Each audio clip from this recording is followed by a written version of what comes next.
لا ننصح بتقليده، لكننا نتناول قصته بحثا عن تفسير طبي وعلمي لرجل يقتات على زيت السيارات ومواد بتروكيميائية تتصدرها مادة جل الشحم المخصصة لمنع الاحتكاك بين القطع الحديدية للعربات.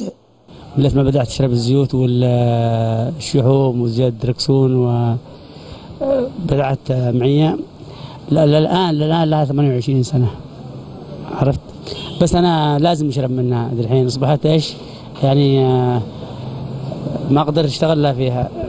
اختار محمد عمر القادم من اليمن مركز صيانة سيارات في مكة المكرمة كمقر للعمل ومكان يوفر له لقمة العيش بالمعنى الحرفي للكلمة. بالنسبة لحالة بن عمر ديت حالة عادية جدا، ليست خارقة للطب ولا خارقة للعادات، طبيعتها مثل اللي بيأكل التفاطع ومثل اللي بيأكل جرات الصحراء، وإن كانت بعض نفوسنا تأبى هذه الحالة، مع أن نفسيته لا تأبى هذا الشيء، لأن السيكولوجية بتاعته تعودت على هذا الشيء، مع التنويه أن هذا ليست فيها أي سموم للجسم تماما، وليست فيها أي شيء خارق للعادة.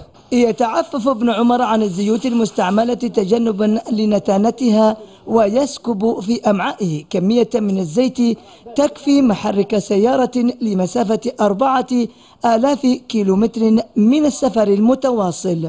باليوم الواحد تناول على علبتين ونص على 3 علب زي كذا، أحيانا 4 علب توصل للصباح بس، ولا غير الشحوم طبعا. أنا كعميل لهذا المكان تفاجأت فيه صراحة، إن لأكثر من مرة شاهدته بعيني يعني. ما يتبقى من الحكاية هو أن ابن عمر يقضي أيامه بشكل طبيعي، ينام كما ننام، يعمل بجد، لكن لا نعتقد أن الجوع يمثل معاناة له، طالما أنه يعمل وهو محاط بجدران من علب الزيت المتنوع وأكوام من جل التشحيم.